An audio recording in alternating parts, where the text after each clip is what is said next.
तो पहला प्रश्न है यानी 51 नंबर का प्रश्न, क्योंकि आपसे टोटल 100 प्रश्न पूछे जाएंगे पेपर 1 में, और 1 से लेके जो 50 प्रश्न रहेंगे वो आपके जीके जीएस के रहेंगे, और 51 नंबर से लेके 100 नंबर तक के प्रश्न हिंदी के रहेंगे। तो 51 नंबर का प्रश्न पूछा गया था 2015 के पेपर में कि पुनर्जागरण के समय जनता में किस प्रकार की भावना पैदा करना जरूरी था, और ये आपसे पैसे से क्वेश्चन दिया गया था। तो देखिए क्या कह रहा है, पुनर्जागरण के समय जनता में किस प्रकार की भावना पैदा करना जरूरी था। तो जब आप लोग पैसेज पढ़ेंगे तो ऊपर से नीचे जब पढ़ते आएंगे तो यहाँ पे देखिए दिया गया है, पुनर्जागरण के समय जनता में देशाभिमान और राष्ट्रीयता की भावना पैदा करना आवश्यक था। तो यहाँ पे राइट आंसर होगा ऑप्शन बी, राष्ट्रीयता। क्वेश्चन नंबर 52, ऐसे ही आप लोग पूरा ये गद्यांश पढ़ लेंगे तो सारे क्वेश्चन का आंसर, जितने भी गद्यांश से प्रश्न दिए गए हैं सबका आंसर आसानी से मिल जाएगा। तो क्वेश्चन पूछा है, हिंदी भाषा को संपूर्ण देश में अपनाए जाने पर जोर किसने दिया था। तो ये दिया था बापू जी ने, यानी महात्मा गांधी ने। जब आप लोग गद्यांश पढ़ेंगे तो बहुत आसानी से इसका भी आंसर आप लोग कर लेंगे। क्वेश्चन नंबर 53, हिंदू प्रचार सभा की स्थापना हुई थी। तो देखिए यहाँ पे दिया गया 1919 में हिंदी साहित्य सम्मेलन दक्षिण प्रचार कार्यक्रम के रूप में हिंदू प्रचार सभा की स्थापना हुई थी। यानी इस प्रश्न का राइट आंसर है ऑप्शन, यहाँ पे थोड़ा आप लोग करेक्शन, ये ए है ये बी है, तो इस प्रश्न का सही उत्तर है ऑप्शन ए, 1919 में। क्वेश्चन नंबर 54, सत्यार्थ प्रकाश की रचना की गई है। तो सत्यार्थ प्रकाश की रचना की गई है हिंदी में, ऑप्शन ए इस प्रश्न का राइट आंसर है, और इसकी रचना की थी स्वामी दयानंद सरस्वती ने। क्वेश्चन नंबर 55, दक्षिण के 9 युवकों को हिंदी की शिक्षा हेतु कहाँ भेजा गया। तो ये भेजा गया था इलाहाबाद में, option D is right answer.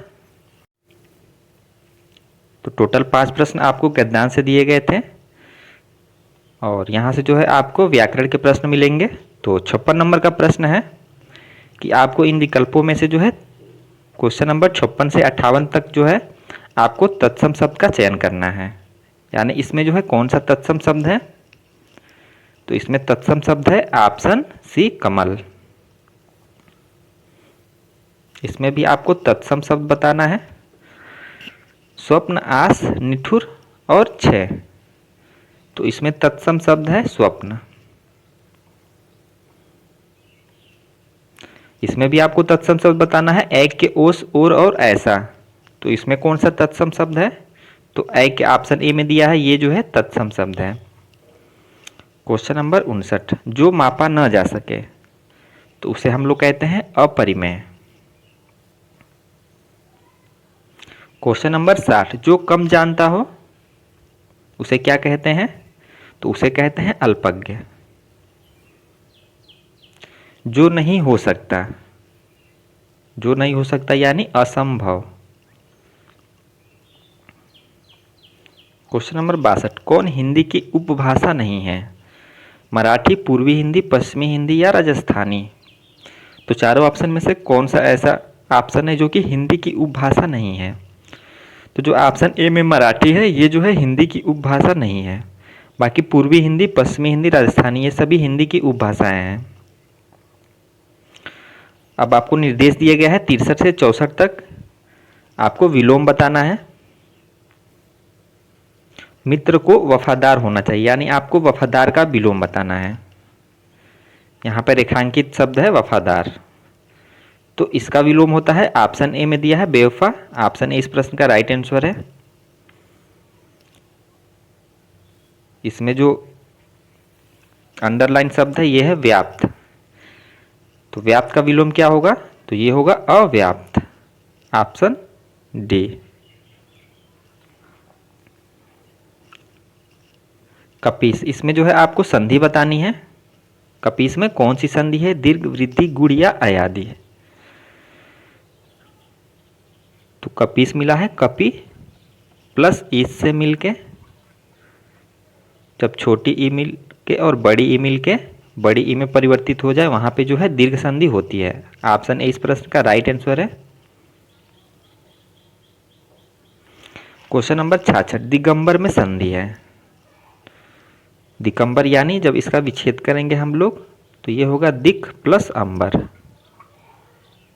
ये मिलके बनेगा दिगंबर, और इसमें जो है व्यंजन संधि है। क्वेश्चन नंबर 67, ऋजु का विलोम है। तो ऋजु का विलोम वक्र होता है। क्वेश्चन नंबर 68, हिंदी की आदि जननी क्या है। तो हिंदी की आदि जननी क्या है, पाली, अपभ्रंश, संस्कृत या प्राकृत। तो हिंदी की आदि जननी जो है संस्कृत को कहते हैं। अब निर्देश दिया गया है प्रश्न संख्या 69 से 70। आपको सही संधि विच्छेद का चयन करना है। तो मनोबल का सही संधि विच्छेद क्या होगा, चारों ऑप्शन आप लोग देखें। तो इसका राइट संधि विच्छेद है वो है ऑप्शन है मनः प्लस बल।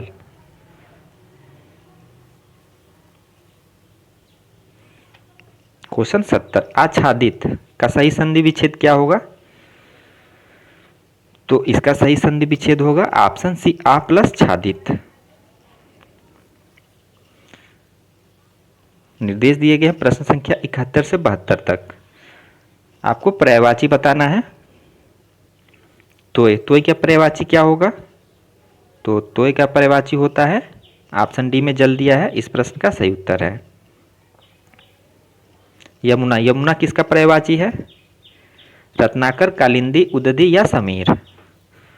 तो यमुना पर्यायवाची है कालिंदी का। क्वेश्चन नंबर 73, राजपुत्र में कौन सा समास है। राजपुत्र, जब इसका विग्रह करेंगे तो ये होगा राजा का पुत्र, और जहाँ पे आपको कारक चिन्ह मिले वहाँ पे जो है कौन सा समास होता है, तो वहाँ तत्पुरुष समास होता है। और अगर तत्पुरुष समास में भी कौन सा समास है, तो इसमें संबंध तत्पुरुष समास है। निर्देश प्रश्न संख्या 74 से 75। आपको मुहावरे दिए गए हैं और आपको उचित विकल्प का चयन करना है। तो अंधेरे का दीपक, मुहावरे का क्या अर्थ होगा। तो इसका अर्थ होता है ऑप्शन सी में जो दिया है इकलौता पुत्र, ये राइट आंसर है। क्वेश्चन नंबर 75, अंधे के हाथ बटेर लगना, यानी बिना परिश्रम से भारी चीज मिल जाना। क्वेश्चन नंबर 76 पूछा है, पृथ्वीराज रासो किस काल की रचना है, आदिकाल, रीतिकाल, भक्तिकाल या आधुनिक काल। तो पृथ्वीराज रासो रचना है आदिकाल की, और इसके रचनाकार कौन है, तो ये लिखा गया है चंद्र बरदाई के द्वारा। ये भी क्वेश्चन पूछा जाता है कि इसके रचनाकार कौन है, तो वो है चंद्र बरदाई। क्वेश्चन नंबर 77, दिवसावसान का समय, मेघमय आसमान से उतर रही है वह संख्या सुंदरी परिसी धीरे धीरे। इन पंक्तियों में कौन सा अलंकार है। यहाँ पे थोड़ा मिस्टेक है, यहाँ पे संध्या होगा। तो इसमें कौन सा अलंकार है, तो इसमें है मानवीकरण अलंकार। निर्देश दिए गए हैं आपको, और आपको लोकोक्ति दिया गया है और इसका सही अर्थ बताना है। लोकोक्ति दिया गया है, हाथ कंगन को आरसी किया। इस लोकोक्ति का सही अर्थ क्या होगा, तो इसका सही अर्थ होगा ऑप्शन ए में दिया गया है, प्रत्यक्ष को प्रमाण की आवश्यकता नहीं, ये सही उत्तर है। क्वेश्चन 79, पाहन शब्द का पर्यायवाची है। तो पाहन शब्द का पर्यायवाची होता है पत्थर। क्वेश्चन नंबर 80, मन रे तन कागज का पुतला, लागे बूंद बिनसी, जाए छिन में गरबे करे क्या इतना। इन पंक्तियों में कौन सा रस है, तो इन पंक्तियों में है शांत रस। क्वेश्चन नंबर 81, बैसाखी अमावस्या को बरगद के पेड़ की पूजा खाली स्थान औरतें करती हैं। तो ये सुहागिन औरतें करती हैं, तो यहाँ पे हो जाएगा सुहागिन। क्वेश्चन नंबर 82, मनुष्य का खाली स्थान यानी क्या सबसे बड़ा ममत्व प्रेमी है, तो यहाँ पे होगा हृदय। निर्देश दिए गए हैं 83 से 85 तक। आपको जो एक रचना का नाम दिया गया है, आपसे बताना है ये जो रचना है किसकी है। तो ज्योत्सना नाटक लिखा, किसने लिखा है ज्योत्सना? तो ज्योत्सना नाटक है सुमित्रा नंदन पंत की। क्वेश्चन 84, कंकाल उपन्यास की रचना किसने की है? तो कंकाल उपन्यास की रचना की जयशंकर प्रसाद ने। विनय पत्रिका किसकी रचना है? तो विनय पत्रिका तुलसीदास की रचना है। निर्देश दिए गए हैं 86 से 87 तक। अशुद्ध वाक्य का चयन करें। तो इनमें से कौन सा अशुद्ध वाक्य है? जीवन में धर्म का विशेष महत्व है। धर्म की रक्षा यदि असत्य से होती है तो असत्य सत्य से भी कई गुना बड़ा है। तो इसमें कौन अशुद्ध वाक्य है? तो ये तीनों जो वाक्य हैं ये शुद्ध हैं, तो इसलिए इसका राइट आंसर है ऑप्शन डी, कोई त्रुटि नहीं है। क्वेश्चन 87, यह भी आपको वाक्य अशुद्धि से प्रश्न दिया गया है। विश्वनाथ अपने परिवारियों के साथ, तो यहीं पे एरर मिल गया, यहाँ पे परिवारियों नहीं होगा, परिवार के सदस्यों के साथ होगा, तो ये गलत है और हमको यही बताना है।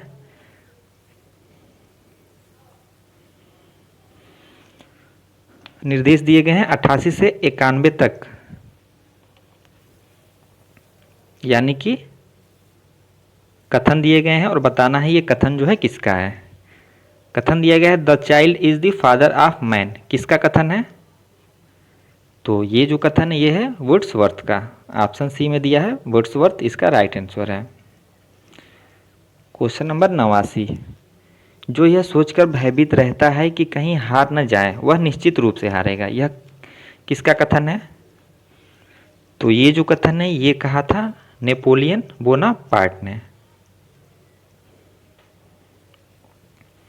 क्वेश्चन नंबर 90, बैर क्रोध का आचार या मुरब्बा है, यह कथन किसका है? तो ये कथन है आचार्य रामचंद्र शुक्ल का। क्वेश्चन नंबर 91, दीन दुखियों की सेवा ही ईश्वर की सबसे बड़ी पूजा है, प्रेम की भाषा शब्द रहित है, जीवन का तत्व भी शब्द से परे है, यह जो पंक्ति है वो किसकी है? तो ये पंक्ति है स्वामी विवेकानंद की। निर्देश दिए गए हैं प्रश्न संख्या 92 से 94। दिए गए रेखांकित शब्दों के लिए आपको पर्यायवाची बताना है। परमेश्वर का स्मरण न करना बड़े शोक का विषय है, लेकिन यहाँ पे जो अंडरलाइन दिया गया है रेखांकित वाक्य परमेश्वर का स्मरण न करना, तो इसका पर्यायवाची क्या होगा? स्मरण न करना परमेश्वर का, यानी कि भक्ति न करना। ऑप्शन सी इस प्रश्न का सही उत्तर है। क्वेश्चन 93, धन की प्यास जल की प्यास से कहीं बढ़कर दुखदायिनी है, धन की प्यास जल की प्यास, इसका पर्यायवाची क्या होगा? तो ये होगा लालसा।